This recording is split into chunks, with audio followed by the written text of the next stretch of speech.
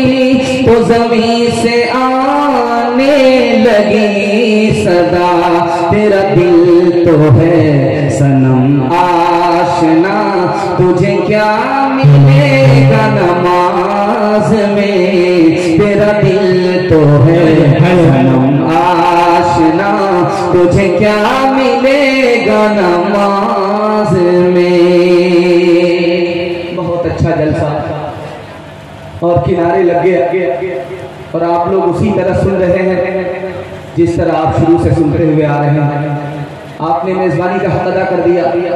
दिल से दुआ देता हूँ अल्लाह दोनों जहान की कामयाबी से आपको सरफराज फरमाए।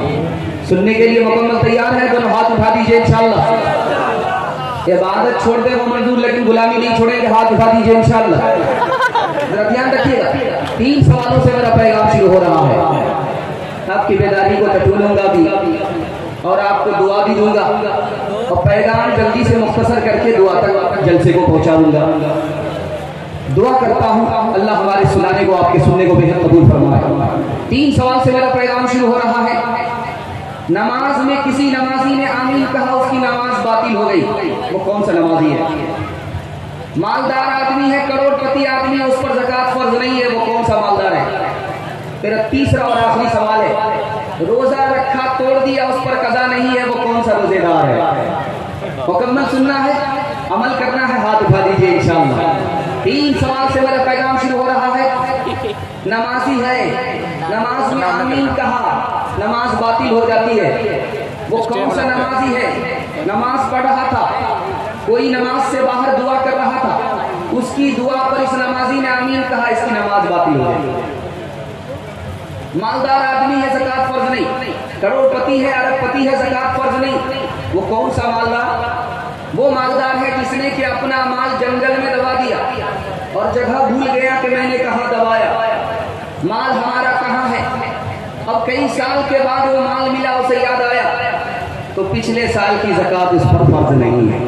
तीसरा सवाल आपसे है। आदमी रोजा रखा, उसे तोड़ दिया, उस पर कज़ा नहीं है, वो कौन सा रोजेदार है? ईद के दिन रोजा रखना हराम है, उसने ईद के दिन ही रोजा रख लिया था। बकरीद के दिन रोजा रखना हराम है, उसने बकरीद के दिन रोजा रख लिया था। अब उस रोजे को अगर वो तोड़ता है तो उसकी कज़ा नहीं है। इंशाअल्लाह फुर्सत से नमाज पढ़ेंगे, हाथ उठा दीजिए। दूध देख करके ज़कात देंगे, हाथ उठा दीजिए। गर्मी का रोजा नहीं, सर्दी का रोजा रखेंगे, हाथ उठा दीजिए। अब यहाँ डिस्प्ले आप मार रहे हैं, लेकिन बीच बीच में आपका इम्तिहान होता रहेगा। खुदा के बंदे हैं, इंशाअल्लाह मरते दम तक खुदा की बंदगी करेंगे, हाथ उठा दीजिए इंशाअल्लाह। मोहब्बत का जुनून बाकी नहीं है, वो दिल वो आरज़ू बाकी नहीं है। नमाज और रोजा कुर्बानियों हज ये सब बाकी है तो बाकी नहीं है, बाकी नहीं है। मस्जिद तो बना दी शब भर में, माँ की हरारत बारों ने मन अपना पुराना पापी है, बरसों में नमाजी बन न सका। इकबाल बड़ा बेशक है, मन बातों में मोह लेता है। गुफ्तार का ये गाज़ी तो बना किरदार का गाज़ी न सका। खाता खुल रहा है, बहुत खूबसूरत पैगाम आपके बच्चों की तालीम के हवाले से देने के लिए जा रहा हूँ। बहुत प्यारा एक बात, इस पैगाम को सुनने से पहले जरूर याद कीजिएगा कि अच्छा कपड़ा आप पहना देंगे अपने बच्चे को, वो भूल जाएंगे। अच्छा खाना खिलाएंगे, इस एहसान को भी भूल जाएगा। अच्छा मकान आपने बना करके दिया है, इस एहसान को भी भूल जाएगा। एक एहसान कीजिए, मैं कहता हूँ जिंदगी भर याद रखेगा, भूलेगा नहीं। आप जाहिल रहे कोई फर्क नहीं पड़ता, अपने बच्चे को पढ़ा लिखा दीजिए, जिंदगी भर इस एहसान को याद रखें। बादशाह के दरबार में बेटा वजीर है, बादशाह ने कहा कि मैं तुम्हारे बाप से मिलना चाहता हूं। बाप आ गया सामने, कंधे पर लाठी है, लाठी में जूता टंगा हुआ। बादशाह ने कहा ये उल्लू का पट्टा, भैंस का अंडा, केले का छिलका तेरा बाप है। मेरे बाप को बेवकूफ मत कहो, बेवकूफ मेरा दादा था, मेरे बाप को पढ़ाया नहीं। मेरा बाप बेवकूफ होता तो मुझे पढ़ा लिखा करके वजीर बना करके तुम्हारे बराबर की कुर्सी का मालिक नहीं बनता। दूसरी मिसाल आपके सामने, ब्लैक बोर्ड पे एक लकीर खींच दिया उस्ताद ने, कहा कि मेरी लकीर को कौन बच्चा छोटा करता है। एक बच्चा खड़ा हुआ मिटाने लगा, कि मिटाना नहीं, मिटाए बगैर मेरी लकीर को छोटा करो। जो समझदार बच्चा था, वो गोविंद फूल का था, वो खड़ा हुआ, उसने पेंसिल लेकर के लंबी लकीर खींच दिया, उस्ताद से बड़ी लकीर कर दिया। अब बेटा आज तुम बच्चा हो, कल जवान होगे, किसी को मिटा करके आगे मत बढ़ना, दूसरे के लिए मिट करके तरक्की करना। तीसरी मिसाल आपके सामने आ रही है, कमर बांध लीजिए, सर पे कफन बांध लीजिए, फाका कीजिए, औकात को दाव पे लगा करके बच्चे को पढ़ाइए। अल्लाह आपके मुस्तकबिल को रोशन करेगा और बच्चे की तालीम से अल्लाह आपको जिंदगी भर तरक्की से माला माल करेगा। तीसरी मिसाल दे रहा हूं, एक चालाक आदमी बादशाह के दरबार में आया, मैं गधे को बोलना सिखा दूंगा, 3 शर्त है। एक अच्छा गधा खरीद करके दो, 10 साल का मुझको टाइम दो, 10,000 रुपया एडवांस में। बादशाह ने कहा कि गधा बोल लेगा, कहा ये मेरे ऊपर छोड़ दो। सबसे बड़ा गधा बादशाह था, गधा खरीद करके दे दिया, 10,000 रुपये दे दिया। वो लेकर के चला गया, 10 साल का टाइम लेकर के। तो लोगों ने पूछा अरे गधा को बोलना सिखा दोगे? तो गधा कब बोलेगा, मैंने तो बेवकूफ बनाया। 10 साल का टाइम मैंने लिया, अगर गधा नहीं मरा तो उसको जान से मार देंगे, कह देंगे बिल्कुल बोलने ही वाला था, मर गया। इन्ना लिल्लाहि व इन्ना इलैहि राजिऊन। जल्ले तू जलाल तू, इस बला को टाल तू। आपका बच्चा बहुत बड़ा मालदार है, लेकिन इल्म से महरूम है, वो गधा है, मक्का भी चला जाएगा तो हाजी नहीं होगा। आखिरी बात आपके सामने रखने के लिए जाओ, इसको बहुत ध्यान से सुनिए। बाप जा रहा है सफर में, अपनी बीवी को 30,000 अशरफी दे करके जा। जब सफर से 20 साल के बाद वापिस आया, पूछा वो पैसा क्या हुआ, क्या मस्जिद देख करके आओ, उसके बाद पैसे के बारे में सवाल करना। मस्जिद में देखा कि एक जवान है, बहुत बड़ा आलिम है, लोग उनकी इज्जत करते हैं, उनके दर्श को सुनते हैं, बयान को सुनते हैं, बड़ा रश आया, काश के मेरा बेटा भी ऐसा आलिम होता। घर आए, कहा वो 30,000 रुपए क्या हुए, कहा 30,000 रुपया लेना चाहते हो या वो बेटा लेना चाहते हो, उसी बेटे के पीछे मैंने तुम्हारे 30,000 रुपए बर्बाद किए। तुमने पैसे को पैसे की जगह पर पहुंचा दिया। दूसरी मिसाल आपके सामने है, अभी आपने देखा होगा ये गोविंदपुर में नहर भी है, अगर पुल नहीं होता तो नहर को तड़पना होता। सिकंदर शागिर्द है, अरस्तु उस्ताद है। सिकंदर को सिकंदर किसने बनाया, उस्ताद ने बनाया, उस्ताद का नाम अरस्तु है।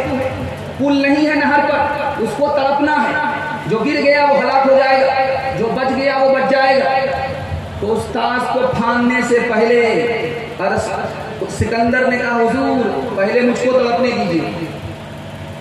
कहा कि मैं तुम्हारा उस्ताद, मेरे आगे तुम कूद रहे हो, कहीं मेरी बेइज्जती तो नहीं कर रहे। तो सिकंदर का जवाब सुनिए, सिकंदर को कुछ हो गया तो सिर्फ एक आदमी का नुकसान है, अगर अरस्तु को कुछ हो गया तो पूरी दुनिया का नुकसान है। सिकंदर नहीं रहेगा, सिकंदर पैदा नहीं होगा, अगर अरस्तु नहीं रहा तो सिकंदर पैदा नहीं होगा, अगर अरस्तु जिंदा रहा तो लाखों सिकंदर पैदा हो जाएगा। आज से 10 साल 20 साल पहले की बात है, जब आदमी भैंस का पहला दूध निकालता था तो अपने घर के लोगों को पिलाता नहीं था, सीधे उस्ताद के यहाँ ले जाकर के देता था कि हुजूर ये दूध कबूल कर लीजिए, पहला बिस्मिल्लाह है, इसको कबूल कर लीजिए। अब पूछने वाला कहता कि भाई खाता था, अपने घर में बच्चे को खिलाता, उस्ताद को क्यों? तो कहा मैं उस्ताद पर मेहरबान हूं ताकि मेरे बच्चे पर ये मेहरबान हो जाए और टूट करके ये मेरे बच्चे को इल्म दे। उस्ताद को फीस आज देंगे और मकतब के इमाम को तनख्वाह 2 महीने के बाद देंगे। हाथ उठा दीजिए, ध्यान रखिए। तीसरा नमूना आपकी खिदमत में आ रहा है। 3 सवाल हुए कि इंसान कौन है, दूसरा सवाल हुआ है बादशाह कौन है, तीसरा सवाल हुआ है निकम्मे और कमीने कौन लोग हैं। 3 सवाल हुआ। पहला सवाल इंसान कौन है, दूसरा सवाल बादशाह कौन है, तीसरा सवाल कमीने और निकम्मे लोग कौन है। फटाफट जवाब दिया। इंसान वो होता है जो आलिम होता है, जो आलिम नहीं होता इंसान नहीं होता। आलिम वही होता है जो इंसान होता, इंसान वही होता है जो आलिम होता। बादशाह कौन होता, जो दुनिया से मतलब नहीं रखता। कमीने और निकम्मे लोग कौन हैं, जो दुनिया के चक्कर में दीन को बर्बाद करते हैं। गीदड़ को कागज मिला, आया था जलसा सुनने के लिए गोविंदपुर, कागज मिला, गया नेवड़ में खुश होकर कि सर्टिफिकेट मिला है, लाइसेंस मिला है। अब जब बस्ती में हम लोग घुसेंगे तो हमारे ऊपर कुत्ता नहीं छूटेगा। तो चलो आज ही जलसा है गोविंदपुर में, जलसा सुनने के लिए जाते। जैसे ही बस्ती के मुंह के अंदर आया तो कुत्ता पीछे छूटता, तो सबसे पहले वही कागज वाला गीदड़ भागा, पीछे सारा गीदड़, आगे वो लाइसेंस वाला गीदड़। तो गीदड़ों ने कहा कि अरे इन कुत्तों को लाइसेंस को दिखाओ ताकि जल्दी भागो, ये भी तुम्हारी तरफ जाएगी। डॉक्टर साहब आ रहे हैं कब्रिस्तान और मुंह पर कपड़ा रख करके आ रहे, मुंह पर कपड़ा रख करके आ रहे। लोगों ने कहा आप औरत तो नहीं, आप तो मर्द हैं, मुंह पर कपड़ा क्यों रखते हैं? कहा कि मैं ऊपर से डॉक्टर नहीं था, अंदर से डॉक्टर नहीं था, ऊपर से डॉक्टर था, ऊपर से ठीक ठाक, नीचे से मकामा घाट था। मैंने पैसे के लालच में इन लोगों का इलाज किया, जितने लोग यहाँ मुर्दा पड़े हैं सब मेरे इलाज से मरे। ये शर्म।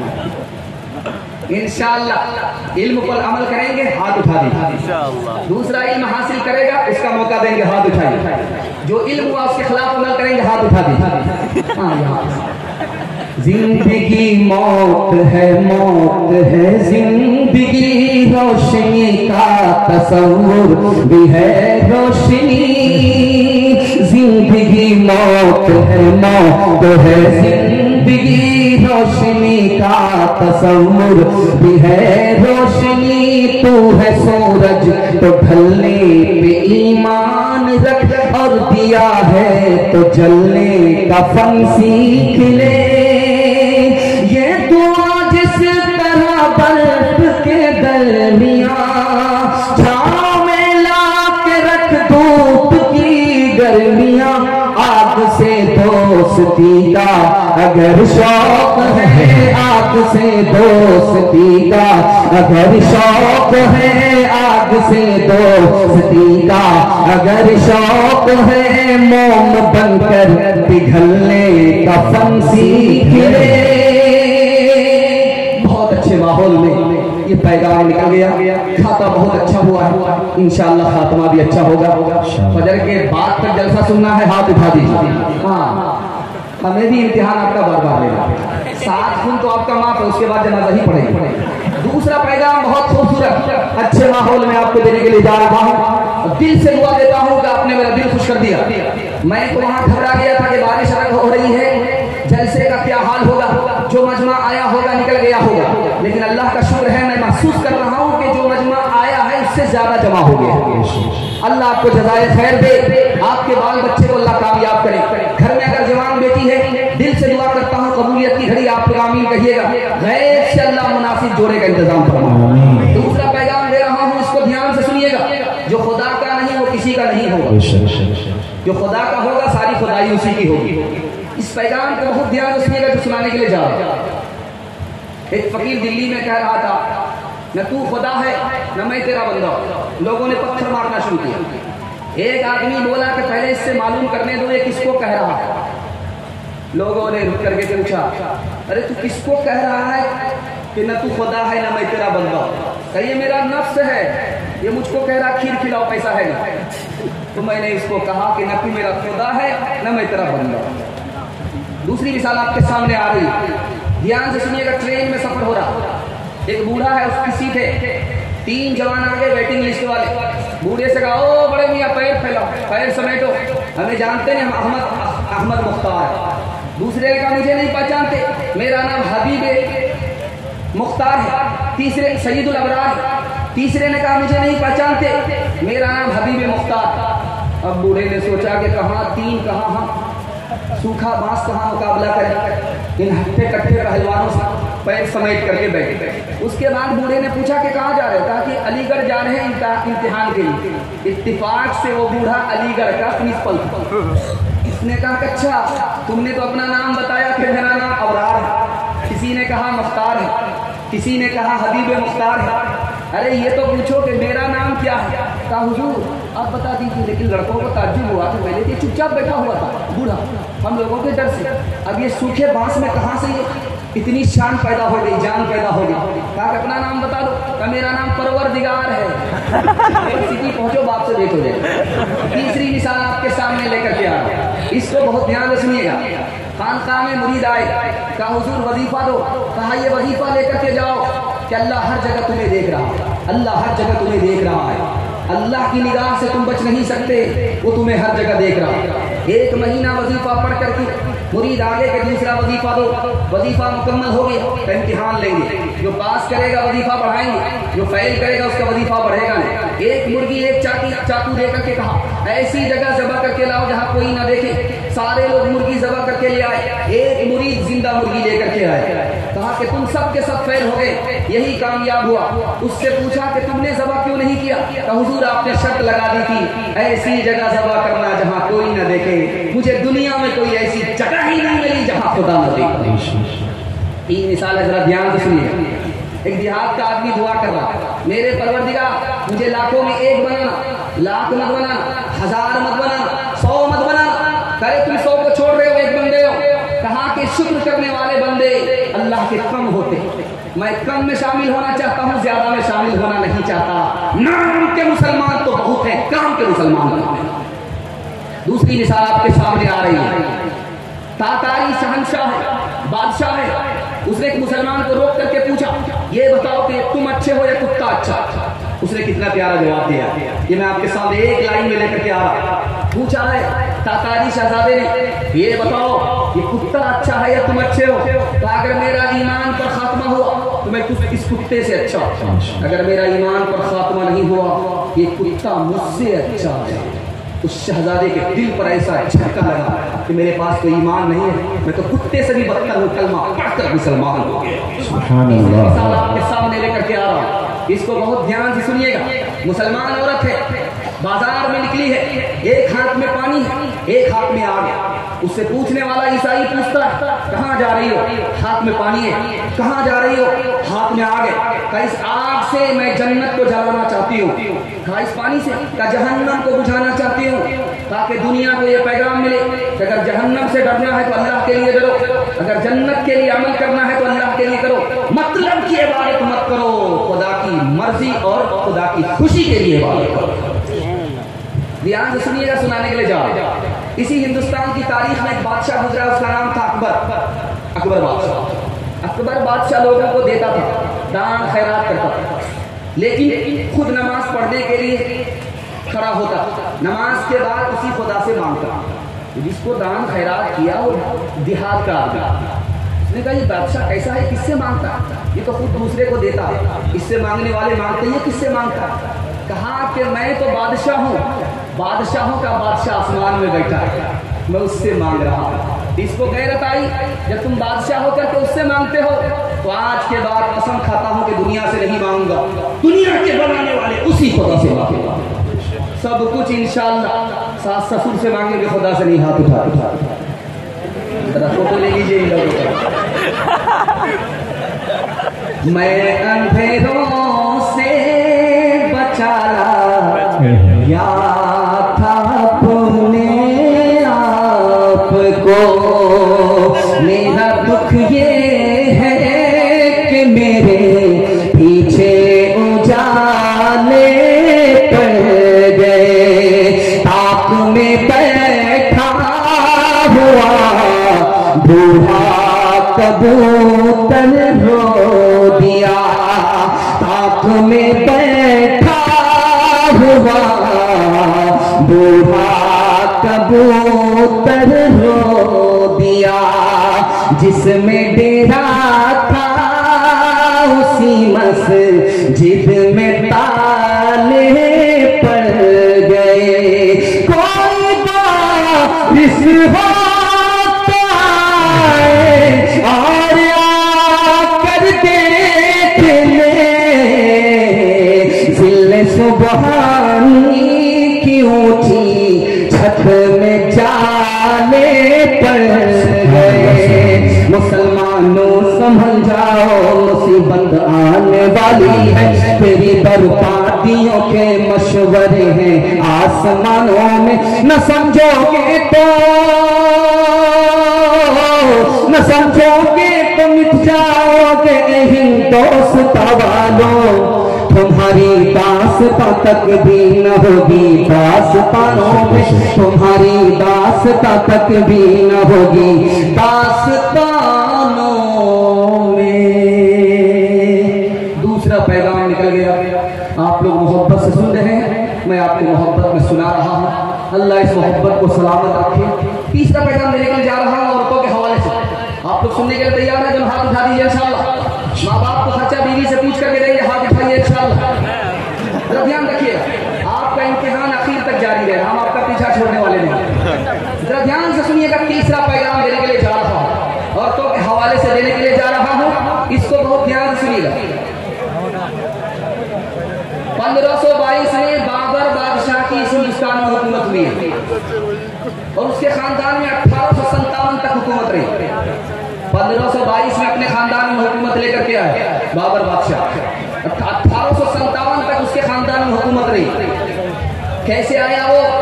मुसाफिर खाने में आया, एक बुढ़िया खाना पकाती थी, कहा कि खिचड़ी बना दो। खिचड़ी बना करके बुढ़िया ने रख दिया, तो खाने लगा तो बीच से लुकमा उठाया, तो उस बुढ़िया ने कहा तू बाबर मालूम होता? कहा कि अम्मा तुम्हें कैसे पता चला? कहा कि बाबर बीच से हमला करेगा, तूने बीच से लुकमा उठाया। मुसलमान दाएं बाएं से लुकमा उठाता, बीच में बरकत होती है, तूने बीच से लुकमा उठाया, इससे मुझे डाउट हुआ कि तू बाबर है। तो बाबर को अंदाजा हो गया कि बुढ़िया बहुत ज़हीन है, नाम पता लेकर के चला गया। जब बाबर ने पहला हमला किया नाकाम हुआ, दूसरा हमला किया कामयाब हो गया। इब्राहिम लोदी के खानदान से हुकूमत निकाली, अपने खानदान में लेकर के आ गया। और उसने पता किया कि पता करो वो बुढ़िया जिंदा है कि नहीं। जब वो बुढ़िया को लेकर के सामने आए लोग, तो बुढ़िया से बाबर ने कहा हमें पहचाना, कहाँ पहचान लिया, वही कुचली वाला मालूम हुआ। अल्लाह, तो अंदाजा किया कि जब माँ का ये हाल है तो उसके बेटे का क्या हाल होगा। उस बुढ़िया से पूछा कि तुम्हारा कोई बेटा उठा है? कहा कि हाँ एक बेटा है, सिंगल। कहा कि मैं उसको सिपह सालार बनाना चाहता हूँ। कहा कि नहीं मेरा बेटा सिपह सालार नहीं बनेगा। कहा मैं उसको अपना वजीर बनाना चाहता हूँ। कहा मेरा बेटा वजीर नहीं बनेगा। कहा मैं उसको अमीर मुंशी बनाना चाहता हूँ। कहा नहीं बेटा मेरा बेटा अमीर मुंशी नहीं बनेगा। इतनी बड़ी बड़ी कुर्सी को माँ ने ठुकरा दिया बेटे के लिए। अब बादशाह को हैरत हुई, उसने कहा मांगो क्या मांगती हो? कहा कि मेरी कौम खाना बनाती है, हम लोग बावर्ची हैं, बावर्ची कौम का मेरे बेटे को सरदार बना। तो बादशाह ने बना तो दिया, लेकिन हैरत से सवाल किया मैंने इतने बड़े बड़े ओहदे दिए तुम्हारे बेटे को, तुमने इसको छोड़ दिया, पंचायत का मुखिया बना दिया अपने बेटा को, वजीर बनता, बड़ा आदमी बनता। उस माँ का जवाब सुनिए, मेरी कौम छोटी है, मैं बावर्ची कौम हूँ, अगर मेरा बेटा बड़ी कुर्सी पर बैठता तो लोग कहते कि वही चाय वाले का बेटा है, बनिया की औलाद, वजीर आजम बन गया। मेरे बेटे को कुर्सी मिलने के बाद भी इज्जत नहीं मिलती। जब मेरा बेटा बावर्ची कौम में सरदार बन करके आएगा, लोग सलामी मारेंगे तो मेरे बेटे को इज्जत मिलेगी। असल इज्जत तो अपनी कौम में मिला करती है। दूसरी मिसाल आपके सामने लेकर के आओ। हजरत उमर का दरबार है, एक औरत आई, कहा मेरा शौहर रात भर नमाज पढ़ता है, दिन भर रोजा रखता। हजरत उमर ने कहा कि बहुत अच्छा शौहर है तुम्हारा। वो औरत खामोश हो गई। बगल में जो सहाबी थे उसने कहा कि हुजूर ये अपने शौहर की तारीफ नहीं कर रही है, शिकायत कर रही है। तो क्या मतलब हुआ? कहा कि इसका शौहर रात भर नमाज पढ़ता है, दिन भर इबादत करता है, अपनी बीवी का हक अदा नहीं करता। ये औरत तारीफ नहीं कर रही है, शिकायत कर रही है। जमाने को दिखा रहा हूं, आईना दिखा रहा हूं कि उस जमाने की औरत कितनी तालीम याफ्ता हुआ करती थी, कैसी अक्लमंद हुआ करती थी। तीसरी मिसाल आपके सामने, यहया नाम के इमाम है, नहव के इमाम है, खूबसूरत नहीं, बीवी बहुत खूबसूरत है। तो एक बार कहा कि तू भी जन्नती मैं भी जन्नती। तो बीवी ने कहा कि वो कैसे? तो कहा इसलिए कि मैं बदसूरत हूँ, तू मुझे देख करके सब्र करती है, सब्र करने वाले के लिए जन्नत है। और तू खूबसूरत है, मैं बदसूरत हूँ, मैं तुम्हें देख करके अल्लाह का शुक्र अदा करता हूँ, शुक्र करने वाले के लिए जन्नत है। सब्र करने वाले बीवी को अल्लाह जन्नत देता है, शुक्र करने वाले शौहर को अल्लाह जन्नत दिया करता है। तीसरी मिसाल आपके सामने आ रही है, ध्यान से सुनिएगा। आपने सुना है कि यूसुफ अलैहिस्सलाम के हुस्न को देख करके औरतों ने हाथ काट लिया। आपने सुना है, दिखाने के लिए जाओ। औरतों ने हाथ काटा। मौलाना अबुल कलाम आजाद रहमतुल्लाह अलैह अपने तफसीर में लिखते हैं, क्या लिखते हैं इसको सुना रहा हूं, जरा ध्यान सुनिए। औरतें जब दीनदार नहीं होती तो बहुत मक्कार होती, कितनी मक्कार होती है ये दिखाने के लिए जा रहा है। जब दीनदार नहीं होती वो खतरनाक होती है, मक्कार होती, जरा दिखाने के लिए जा रहा, ध्यान सुनिए। औरतों का हाथ कटा है, मिस्र की औरतों का हाथ कटा है। यूसुफ के हुस्न को देख करके उन्होंने हाथ काटा। क्यों काटा? ताकि मरहम पट्टी बांधने के लिए यूसुफ मेरे पास आएंगे। जब यूसुफ करीब से आएंगे तो करीब से देखने का मौका मिलेगा। जब औरत दीनदार नहीं होती तो एक नंबर की मक्कार होती। दूसरी मिसाल आपके सामने रखने के लिए जा रहा हूं। आपने सुना है कि सालेह अलैहिस्सलाम को अल्लाह ने ऊँटनी अता किया था, उस पर हमला हुआ।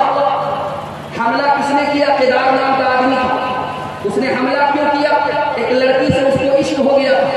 उस लड़की का नाम अनीसा था। उसने कहा मैं तुमसे इस शर्त पर निकाह करूंगी, तुम सालेह अलैहिस्सलाम की ऊँटनी को कत्ल करोगे। इश्क और मोहब्बत कितनी खतरनाक चीज है। उस लड़की की फरमाइश को उस लड़के ने रखा, जैसे ही उस ऊँटनी पर हमला किया पूरी कौम तबाह। तीसरी मिसाल आपके सामने रखने के लिए जा रहा हूं। लड़का लड़की पर आशिक हो गया, लड़की दीनदार समझ गई कि इस लड़के की नीयत ठीक नहीं है, ये शादी से पहले मुझको जिना कराने के लिए कह रहा है।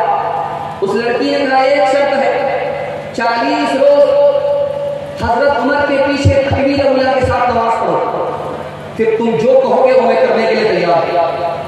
अब ये मजनू लैला का आशिक हजरत उमर के पीछे तकबीर उला के साथ नमाज पढ़ रहा है। चिल्ला पूरा करने से पहले जो लैला का आशिक था वो मौला का आशिक बन गया। उस औरत ने पूछा कि बात क्या है? कहा कि अब तुम्हारी जरूरत नहीं है, मैं नमाज से पहले तुमसे मोहब्बत करता था, तुमसे मुझे इश्क था। तकबीर उला की बरकत है कि गुनाह से मुझको अब नफरत हो गई, जिना का दायरा दिल से निकल गया। हजरत उमर ने कहा सदक़ल्लाहुल अज़ीम, अल्लाह ने सच कहा, जो दिल से नमाज पढ़ता है अल्लाह ताला उसको अपना दोस्त बना लेता। तीसरी मिसाल आपके सामने, ध्यान से सुनिएगा, सुनाने के लिए जाओ, बहुत ध्यान से सुनिएगा। पहली रात पे बीवी आई है मैके से ससुराल, शौहर से कहा देखो मैं तुम्हारे घर में इस शर्त पर रहने के लिए तैयार हूं कि तुम रिश्वत नहीं लोगे, अगर रिश्वत लोगे मैं तुम्हारे घर में नहीं रहूंगी। पहली रात आई, किनकी बेटी है? हजरत गंगोही की बेटी है। पहली रात में अपने शौहर से तौबा कराया और शौहर ने जिंदगी भर के लिए तौबा कर लिया। नेक औरत वो है जो अपने शौहर को हराम से बचाए। इंशाअल्लाह बेटी की शादी फ्री में करेंगे, हाथ उठा दीजिए। बेटा की शादी फ्री में नहीं करेंगे, हाथ उठाइए। जरा ध्यान से सुनिए। तीसरी और आखिरी मिसाल आपके सामने रखने के लिए जा रहा हूं, तीसरी और आखिरी मिसाल आपके सामने रखने के लिए जा रहा हूं। इसको बहुत ध्यान से सुनिएगा जो मैं आपको सुनाने के लिए जा रहा हूं। एक भाई नमाज पढ़ा रहा, दूसरा भाई नमाज नहीं पढ़ा। सारे लोग उनके पीछे नमाज पढ़ते हैं लेकिन वो भाई नमाज नहीं पढ़ा।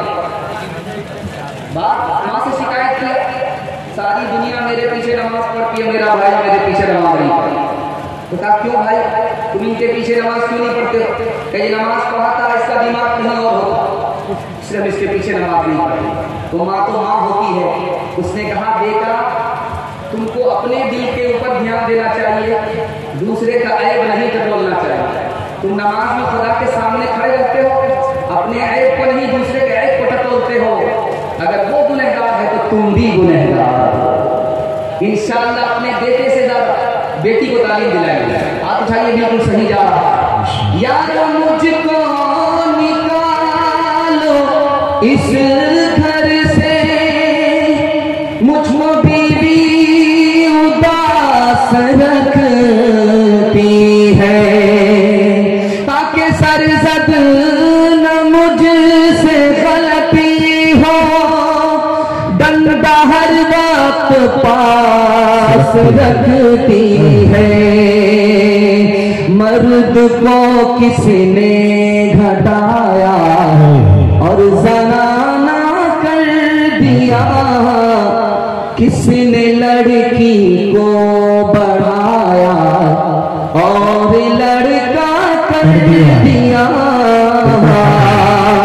मर्द का सब दबदबा और रोब अब जाता रहा, मर्द का सब दबदबा और रोब अब जाता रहा, मर्द का सब दबदबा और रोब अब जाता रहा, मर्द का सब दबदबा रोब अब जाता रहा। किस कदर फैशन इसका हाल पतला कर दिया, किस कदर फैशन इसका हाल पतला कर दिया। करो लफ्ज औरत पे गर गौर तुम तो मालूम कर लोगे फिल फौर तुम, करो लफ्ज औरत पे गर गौर तुम तो मालूम कर लोगे फिल फौर तुम, के औरत है शर्मो हया का मकाम नुमाइश हो उसकी बुरा है काम, है औरत का मस्तूर रहना ही ठीक है, औरत को मस्तूर कहना ही ठीक। अगर इज्जत नफ्स मलहूज है तो वो अपने घर में ही महफूज है, अगर इज्जत नफ्स मलहूज है।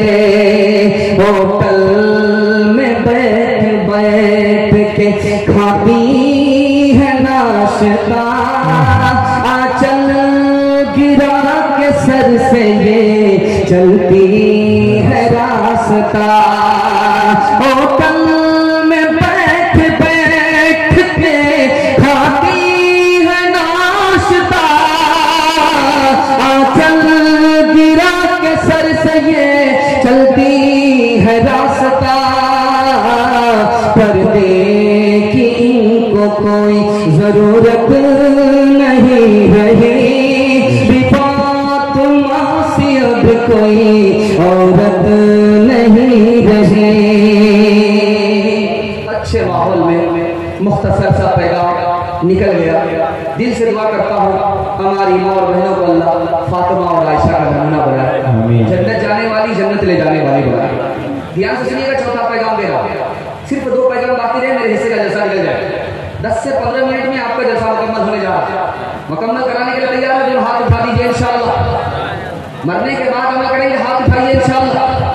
खैर माशाअल्लाह, डिस ब्रेक मार रहे हैं, बेदार लोग ज्यादा हैं, सोने वाले लोग कम हैं।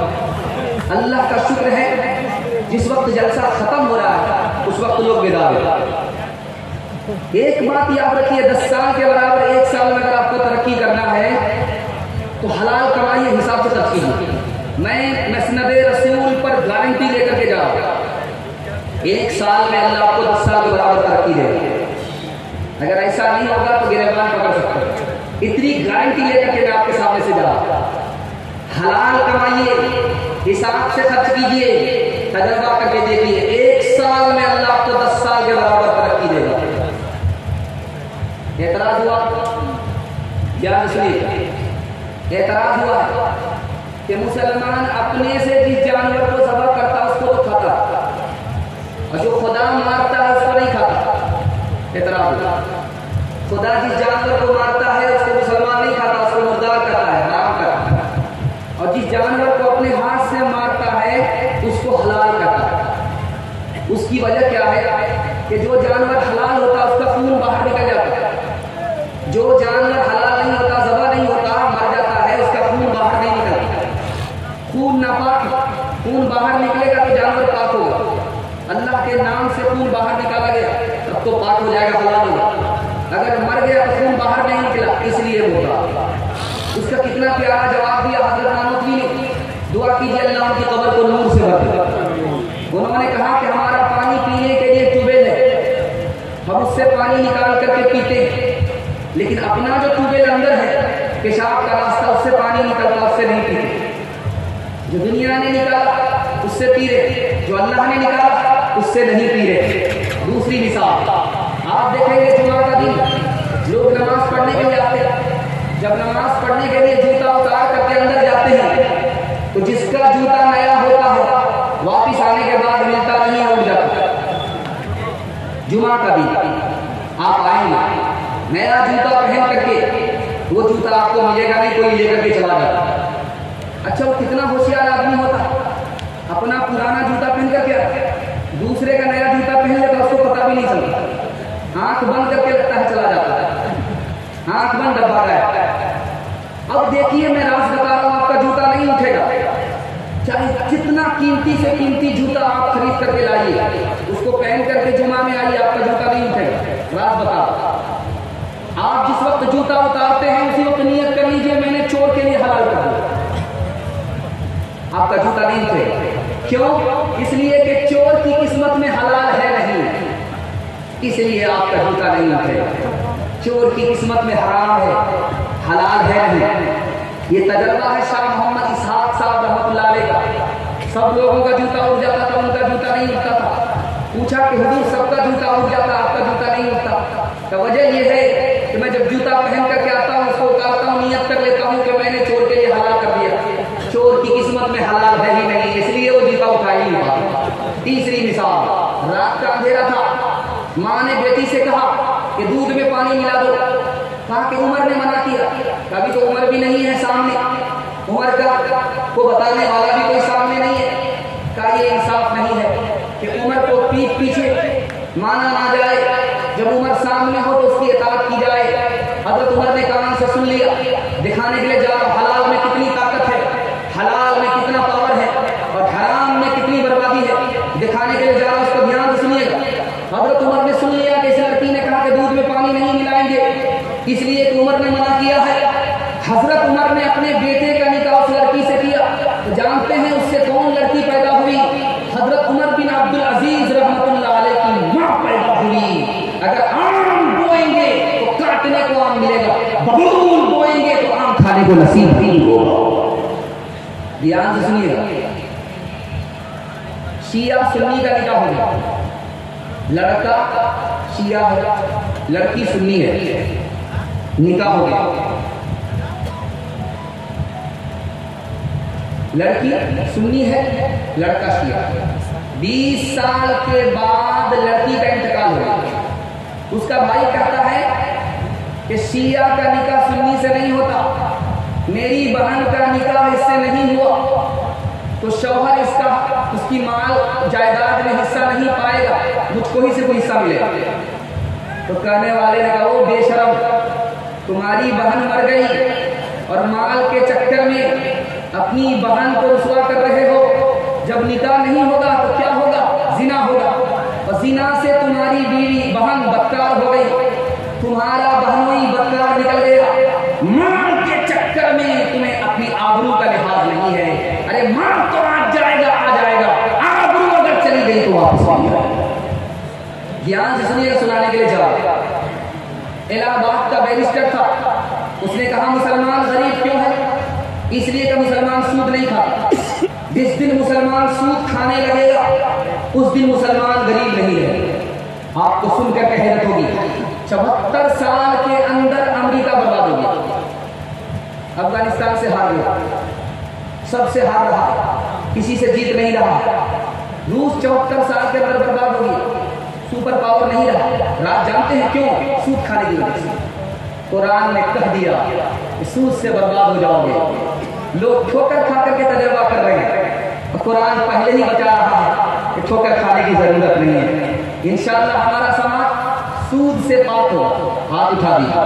सूदखोर के अंदर 3 बीमारी होती है, ध्यान से सुनिए। उसको हमदर्दी नहीं होती, ये आदमी बेचारा परेशान है, चलो मदद कर दो, उसको हमदर्दी नहीं। पहला आय उसके अंदर ये पैदा होता है। दूसरा आय तो दूसरे की मजबूरी का नाजायज फायदा उठाता, वो इंतजार करता कि ये मुसीबत में पड़े, हमसे पैसा ले और हम पैसे का पैसा बनाते। वो इंतजार करता कि आदमी मुसीबत में पड़ जाए।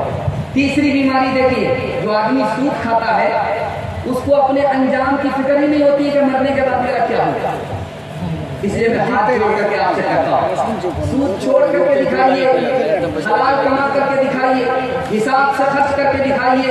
मैं जलसे में कह करके जा रहा हूँ, 1 साल में अल्लाह आपको 10 साल के बराबर तरक्की देगा। हाथ उठा करके वादा कीजिए, इंशाअल्लाह हलाल कमाएंगे, हिसाब से खर्च करेंगे, जायज रकम नाजायज में ज्यादा खर्च करेंगे। हाथ उठा दीजिए, ध्यान रखिए। एक बात और याद रखिए, शादी होती है बेटे की और बाप मुतालबा करता है कि हमको पैसा भी चाहिए, बाप मुतालबा करता है हमको गाड़ी भी चाहिए, बाप मुतालबा करता है तो हमको सामान भी चाहिए। एक बात इंसाफ से सुनिए, ये जो पैसा मिला, ये जो गाड़ी मिली, ये जो सामान मिला, इसका क्या नाम है? इसका नाम है रिश्वत। जैसे सूद हराम है उसी तरह रिश्वत हराम है। और जानते हैं जिन लोगों ने ये लिया, गाड़ी लिया, पैसा लिया, सामान लिया, ये कौन लोग हैं? ये ऐसे लोग हैं कि ये और कुत्ता दोनों बराबर। आप कहेंगे इतनी बड़ी बात कह दी आपने, तजर्बे की बात आपको बता रहा, तजर्बे की बात है, तजर्बा करके आप भी देख सकते हैं। कुत्ते को आप देखेंगे जब वो चलता है तो सुनता, आप कुत्ते को देखेंगे चलते हुए तो वो सुन करके ये मालूम करना चाहता कि मेरे खाने की चीज कहाँ। और जो बेटे का बाप होता है घर घर तो सुनता है कि किस जेब में ज्यादा पैसा है, किस घर में ज्यादा पैसा है, कि मेरे बेटे को नगद भी मिल जाए, बुलेट भी मिल जाए, पसंद का सामान भी मिल जाए।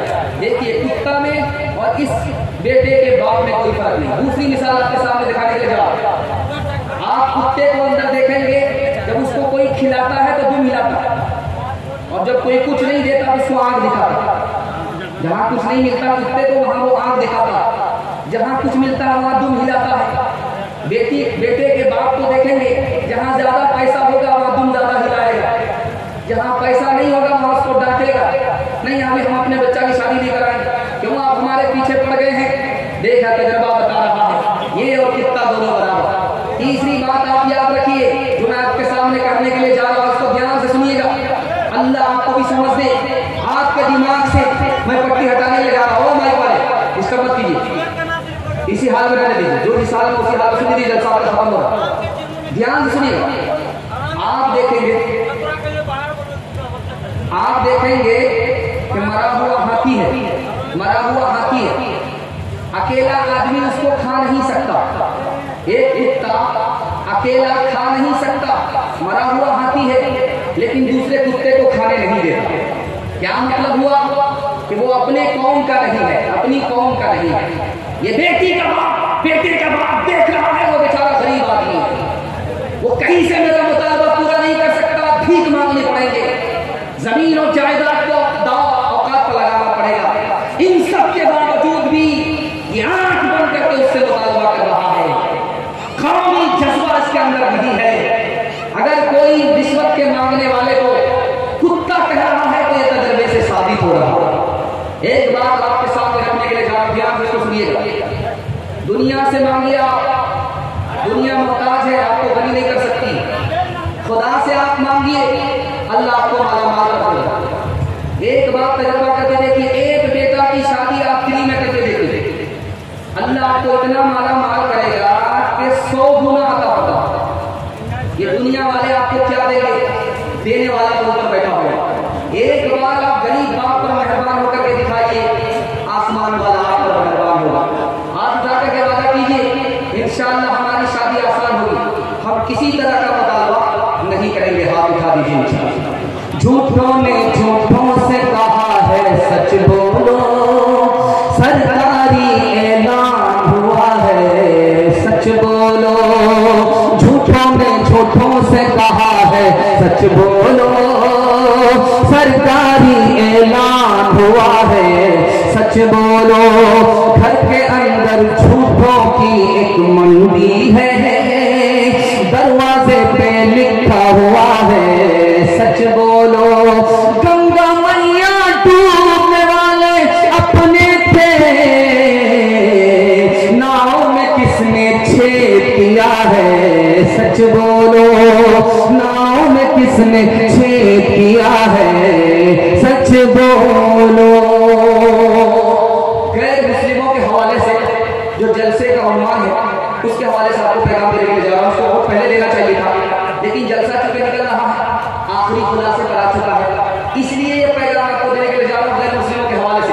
आप लोग सुनने के लिए यहाँ से लेकर के वहां तक तैयार है, तो हाथ उठा के इंशाअल्लाह आपका जलसा निकल गया, हाथी पास हो गया, सिर्फ दुम फंसी है, एक झटके में वो भी पास हो जाएगी इंशाअल्लाह। ये उठने बैठने वाले सब बहुत देर से बैठे कमर सीधी कर, वरना तो कमर इनके कब्रिस्तान में पहुंचा देगा। ये अल्लाह का शुक्र है उठ रहे बैठे, अगर ये ज्यादा देर तक बैठ गए हम ही उठा देंगे। अल्लाह करे कि रास्ता निकले और मेरे जाने का रास्ता बने। ध्यान से सुनिएगा, बयान इंसानियत के हवाले से आपको पैगाम देने के लिए जा रहा हूं, उसको बहुत ध्यान से सुनिए। गैर मुस्लिमों के हवाले से बादशाह की खिड़की खुली, बादशाह की खिड़की खुली, बादशाह ने झाड़ू लगाने वाले हरिजन को देखा, कहा इसको फांसी पर चढ़ा दो। इस मनहूस को मैंने सुबह देखा, मेरा फला काम बर्बाद हो गया, फला काम खराब हो गया, फला काम खराब हो गया, इसको फांसी पर चढ़ाओ। उसको जब फांसी पर चढ़ाया जाने लगा तो उस गरीब ने कहा मेरा क्या कसूर है, मेरा क्या गुनाह है कि उसको फांसी पर चढ़ा रहे हो। क्या तुम मनहूस हो, मैंने तुम्हारी सूरत देखी सुबह सवेरे, मेरा काम बर्बाद हो गया, फला काम खराब हो गया, फला काम खराब हो गया। उस हरीजन ने कहा बादशाह मुझसे ज्यादा मनहूस तू है। हाँ कि वो कैसे, तूने मेरी सूरत देखी, तेरा काम खराब हुआ, और मैंने तुम्हारी सूरत देखी, मेरी जान जा रही है। अब इंसाफ करो कि मनहूस कौन है, हरिजन है या बादशाह? बादशाह के अकल ठिकाने लगे। बीरबल से पूछा गया, इस हिंदुस्तान में कौवे की तादाद बताओ, दिल्ली में कितने कौवे हैं बताओ। बीरबल ने समझ लिया कि ये तो उल्टा सीधा सवाल, इसका उल्टा सीधा ही जवाब देना होगा। कहा कि हुजूर, दिल्ली में कौवे की तादाद 5555 है। लोगों ने कहा तेरा दिमाग खराब हो गया, तुम्हें कैसे पता चल गया कि 5555 है? कहा ये तुमने गिल्लो बात से भेजो जाए। तीसरी मिसाल आपके सामने आ गई। 20 साल के बाद एक गैर मुस्लिम मुसलमान हुआ। 20 साल के बाद एक गैर मुस्लिम मुसलमान हुआ। अब वो उठता था राम राम, बैठता था राम राम, उठता था राम राम, बैठता था राम राम।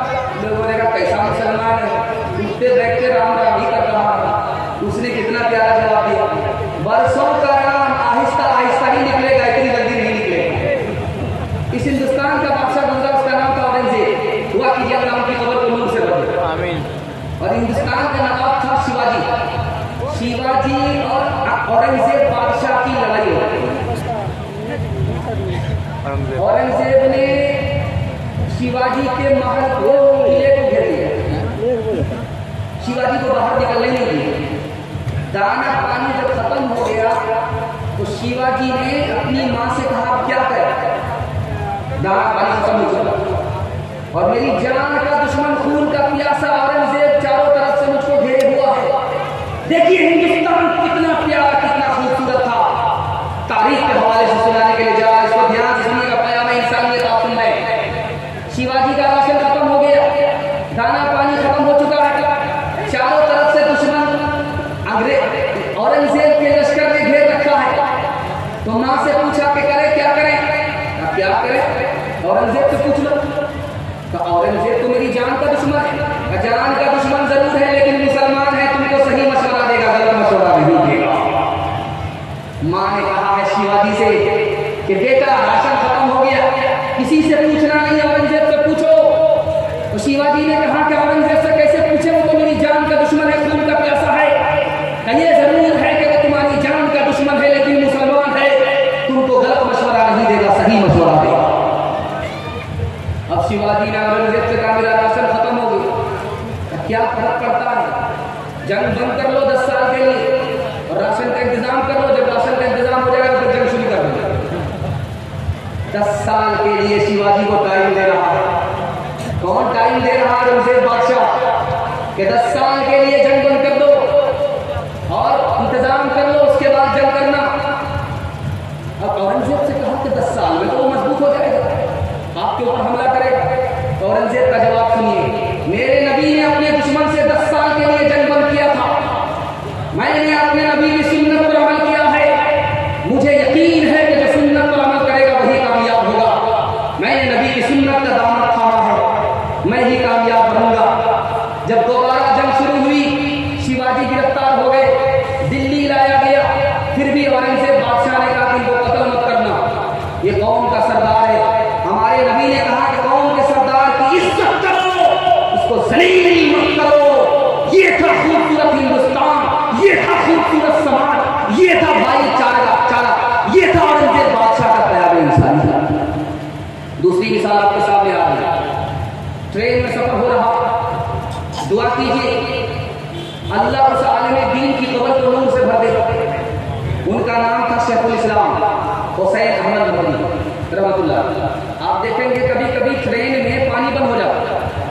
जब पानी बंद हो जाता है तो जो पखाना है उसमें लोग पखाना करते जाते हैं, वो भरता जाता है, वो बाहर निकलता नहीं, ऊपर बढ़ता।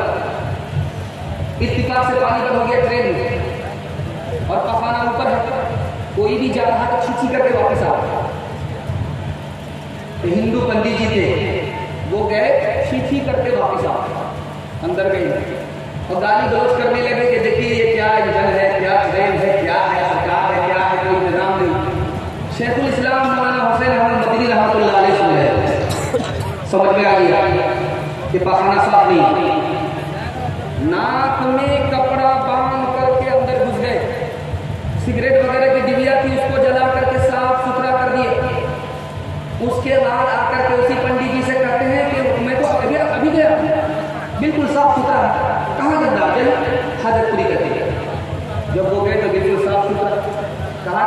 काम आप ही ने किया है। मैंने क्या किया? मैं तो अपने नबी की सुन्नत पर अमल किया। मेरे नबी के यहाँ कोई मेहमान आया था, उस मेहमान ने रात में पखाना कर दिया था बिस्तर पर, और रात सुबह सवेरे भाग गया था। जब बिस्तर के साफ करने की बारी आई तो हमारे नबी ने कहा कि कोई साफ नहीं करेगा, वो मेहमान मेरा था, मैं साफ करूंगा। जब वो तलवार घूर गया, वापिस आया तो देखा कि मैंने पखाना किया, मेरे पखाने को नबी साफ कर रहे हैं, तो मेरा दिल भी साफ हो जाए, कलमा पढ़कर मुसलमान हो गया, मैंने नबी की सुन्नत पर अमल किया। तीसरी मिसाल आपके सामने आ गई। कैसा हिंदुस्तान था? अखीर में कबूलियत की घड़ी में उसी हिंदुस्तान की हम लोग दुआ करेंगे, अल्लाह हिंदुस्तान में भाईचारगी को वापस फरमाए, हिंदू उसको मुसलमान को आपस का भाई भाई बनाए। आखिरी मिसाल देगा, रात का सन्नाटा है, शेखुल हिंद किसी का पैर दबा, जिसका पैर दबा रहे हैं वो हिंदू है, और जो दबा रहा है वो शेखुल हिंद है, हिंदुस्तान का सबसे बड़ा आलिम। वो किसका पैर दबा रहा है? एक हिंदू का पैर दबा रहा। शागिर्द आए, कहा कि हुजूर आप पैर दबाएंगे इतने बड़े आलिम होकर के, मैं पैर दबाऊंगा। तो कहा कि नहीं, तुम नहीं दबाओगे, मैं दबाऊंगा, क्योंकि ये मेरे मेहमान हैं। मेहमान की खिदमत नबी की सुन्नत है, नबी की सुन्नत पर अमल करता हूं। ये नहीं देखता ये किस कौम का है, हमें तो अपने नबी की सुन्नत पर अमल करना है। नबी कौम को नहीं देखते थे, मेहरबान सब पर थे, हम कौम को नहीं देखते, मेहरबान सब पर हो गए। इंशाअल्लाह दिल मिले या न मिले, हाथ मिलाएंगे, हाथ उठा दीजिए। दिल अगर नहीं मिला हिंदू से तो हाथ मिलाने से कुछ नहीं है। दिल भी मिलाना है, हाथ भी मिलाना है, हाथ उठा दीजिए। हिंदू समाज को अपना भाई समझेंगे, हाथ उठा दीजिए। पड़ोसी जानेंगे, पड़ोसी मानेंगे नहीं, हाथ उठा ध्यान से।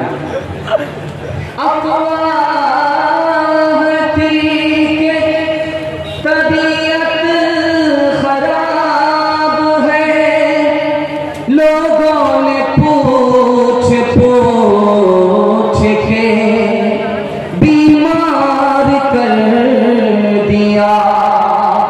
2 गज ज़मीन ही सही मगर मेरी मिल्कियत तो है, तूने मुझको जमींदार कर दिया।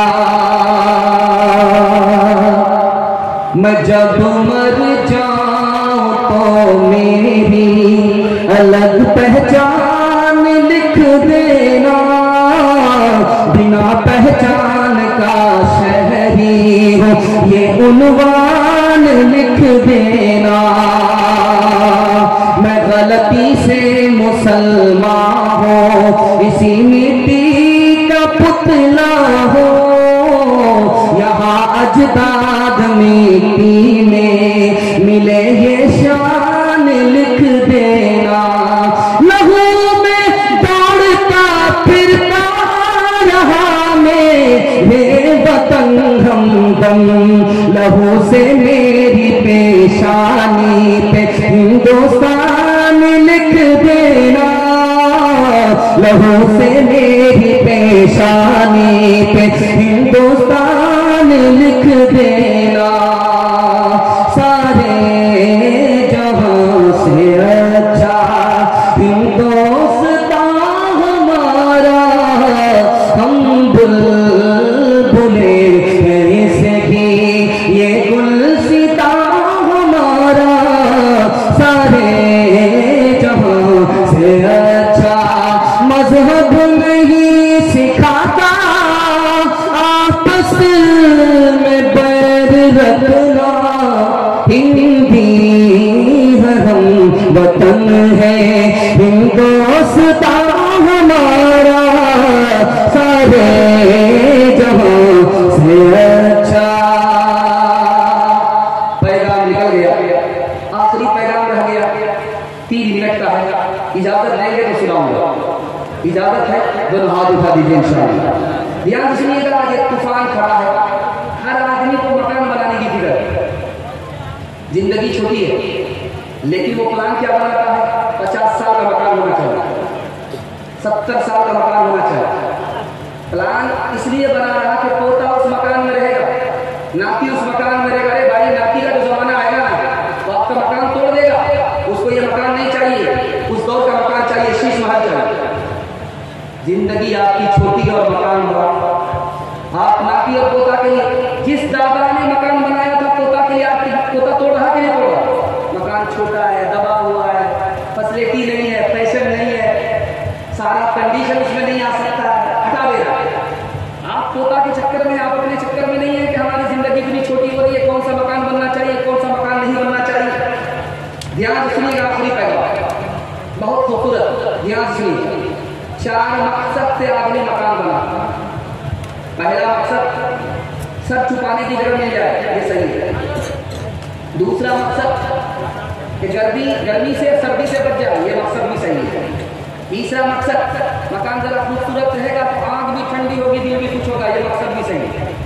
मकान ऐसा बनाऊंगा कि पूरी बस्ती में किसी का मकान नहीं होगा, दुनिया तारीफ करे, ये मकसद हराम है। मकान बना करके याद रहेगा। दूसरी बात याद रखिए, जब आप दूसरे का मकान देखते तो आपका दिल छोटा होगा, जब आप दूसरे का मकान देखते आपका दिल बड़ा होगा। किसका मकान देखने पर आपका दिल छोटा होगा मैं बता रहा हूं। किसका मकान देखने पर आपको गम होगा ये बता रहा हूं। किसका मकान देखने पर आपको खुशी होगी दिखा। अगर आप अपने से बड़े आदमी का मकान देखेंगे तो आपको गम होगा, अगर आप अपने से छोटे आदमी का मकान देखेंगे तो आपको खुशी होगी। जब आप अपने से बड़े आदमी का मकान देखेंगे तो गम क्यों होगा? उसका मकान मेरे मकान से अच्छा है, उसका खाना मेरे खाने से अच्छा है, उसकी गाड़ी मेरी गाड़ी से अच्छी है, आपको गम होगा। जब आप अपने से कमजोर आदमी का मकान को देखेंगे तो आपका दिल खुश होगा। क्यों? ख्याल आएगा उसके मकान से मेरा मकान अच्छा है, उसके खाने से मेरा खाना अच्छा है, उसकी सवारी से मेरी सवारी अच्छा। इसलिए अपने से बड़े आदमी का मकान मत देखिए, अपने से छोटे आदमी का मकान को देखिए।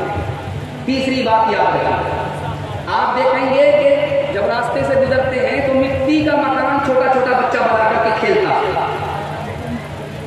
ये बनाता है ससुराल, ये बनाता है दरिया, ये बनाता है ननिहाल, ये सास का मकान, ये ससुर का मकान, ये दामाद का मकान। छोटा छोटा बच्चा को आप देखेंगे मिट्टी का मकान बना। तो जब लोग गुजरते तो कहते हैं इन दीवानों को देखो, मिट्टी का मकान बना है, मिट्टी का कार बना। और जब हम आखिरत को भूल करके दुनिया का मकान बनाते हैं तो अल्लाह वाले हम पर हंसते हैं कि इन दीवानों को देखो, जिस मकान में रहना है उसकी फिक्र नहीं है, जिस मकान को छोड़ना है उसके पीछे रात भी नहीं है। तीसरी बात याद रखिए, यहाँ सुनिएगा, रात का सन्नाटा है, छत पर एक आदमी घूम रहा है, बादशाह की आंख खुली, कहा कि ओ अजनबी तुम कौन हो? कहा कि मैं तलाश कर रहा हूं। क्या तलाश कर रहे हो? क्या मकान की छत पर ऊंट तलाश कर रहा? अरे बेवकूफ आदमी, मकान की छत पर तुमको ऊंट मिलेगा? अगर मकान की छत पर ऊंट नहीं मिलेगा, ऊंट नहीं मिलेगा तो नरम नरम गत्ते में तुम्हें खुदा भी नहीं मिलेगा। चौथी बात को याद रखिए, ये गोविंदपुर है, आने से पहले 20 मरतबा पूछना पड़ता है नए आदमी को कि आबादी किधर है, गोविंदपुर किधर है, बस्ती किधर है। आने वाला आ रहा था, मैं हर पर पूछा कि गोविंदपुर किधर है, तो बताने वाले ने सीधे कब्रिस्तान बता दिया। वो कब्रिस्तान आकर के देखता है तो बस्ती में कब्रिस्तान, वो कह रहे बेवकूफ आदमी, मैंने बस्ती पूछा तुम कब्रिस्तान बता रहे, कहा बस्ती यही है, बस्ती इसका नाम है कि वहां सब आए, वहां से कोई न जाए। मैंने देखा इस कब्रिस्तान में कि सब यहां से आते हैं, सब यहां आते हैं, यहां से कोई जाता नहीं है। पूछने वाले से पूछा कि तुम कहाँ रहते हो? कहाँ के रहने वाले? कि मैं वहां रहता हूं जहां अमीर गरीब दोनों बराबर। क्या मतलब? कहा कब्रिस्तान में अमीर भी बराबर, गरीब भी बराबर, यही वो जगह है जहां पर दोनों बराबर हो जाते हैं। मिर्जा मजहर जाने जाना रहमतुल्लाह अलैह से पूछा कि हुजूर आप किराए के मकान में रहते हो, अपना मकान नहीं बनाते? कि जब आदमी मर जाता है तो अपना मकान भी छोड़ने वाला बराबर, किराए के मकान में भी रहने वाला दोनों बराबर। किराए के मकान में रहोगे फिर भी दुनिया छोड़ना पड़ेगा, अपने मकान में रहोगे फिर भी दुनिया छोड़ना पड़ेगा। आखिरी मिसाल दे रहा हूं, खूबसूरत मकान बनाने वाले, पैसा को पानी की तरह बहाने वाले, मैं आपको बताने के लिए जा रहा हूं, जितना बड़ा खूबसूरत मकान आप बनाइए, लोन पर पैसा लेकर के बनाइए, लेकिन उसके अंदर 2 ऐब जरूर है। हर मकान के अंदर 2 ऐब। पहला ऐब यह है कि जितना पुराना मकान होगा उतना बदसूरत होगा, उतना कमजोर होगा। जितना पुराना मकान वो पैसा आपका ऊपर नहीं होगा, चला दिया पानी में। मकान जितना भी खूबसूरत बनाइए, जितना पुराना होगा वो बदसूरत होगा, कमजोर होगा। और दूसरा है, जितना पुराना होगा या तो मकान मालिक मरेगा या मकान चला जाएगा। ये दो आएगा। इंशाअल्लाह जन्नत बनाएंगे, दुनिया के पीछे जन्नत को बर्बाद नहीं करेंगे। हाथ उठाइए इंशाअल्लाह। लोगों का पैसा उठाकर खूब जम करके मकान बनाएंगे। हाथ उठाइए, एक आदमी ने हाथ उठाया। कितना ऊंचा तस्वीर दुनिया को बनाने जाओगे, कितनी गहरी इसकी दुनिया देखो दाने जाओगे, कितना भूल में इसको बढ़ा ले जाओगे, खींच कर इसे कहाँ तक सिलसिला ले जाओगे, इसको क्या चलती दफा सर पे उठा ले जाओगे, इसको क्या चलती दफा सर पे उठा ले जाओगे, आए थे क्या लाए थे, जाओगे क्या ले जाओगे, आए थे क्या लाए थे, जाओगे क्या ले जाओगे। तीन काम कीजिए, तीन काम छोड़ दीजिए। मैं गारंटी लेता हूँ दीन दुनिया दोनों में अल्लाह को कामयाब करेगा। हाथ जाकर के वादा लीजिए, अल्लाह की इबादत करेंगे इंशाअल्लाह, रसूल अल्लाह की इताअत करेंगे इंशाअल्लाह, मखलूक की खिदमत करेंगे इंशाअल्लाह। तीन काम छोड़ दीजिए, आपके घर में आफत नहीं आएगी। तजुर्बा करके दिखाइए, तीन काम पर आफत आती है। गुनाह करेंगे आपके घर में आफत मुसीबत आएगी, गलत कमाएंगे आपके घर में आफत मुसीबत आएगी, गलत माहौल में रहेंगे आपको मुसीबत छोड़ेगी। तीन काम छोड़ दीजिए, मैं गारंटी लेता हूँ आपके घर में आफत नहीं आएगी। गुनाह नहीं करेंगे इंशाअल्लाह, गलत नहीं कमाएंगे, गलत माहौल में नहीं जाएंगे, न किताबों से नवाजों से नजर से पैदा। दीन होता है बुजुर्गों की नजर से पैदा। नहीं सीखा इन्होंने दीन रहकर शेख के घर में, पहले कॉलेज के चक्कर में, मरे साहब के दफ्तर में, फिर के चक्कर में तो रोटी भी गई, बड़ी शेख किताब में थे तो छोटी भी गई, नमानी बात वाइस की, फिर मखलूक के चक्कर में तो रोटी भी गई। वाखिर दावाना अल्हम्दुलिल्लाह।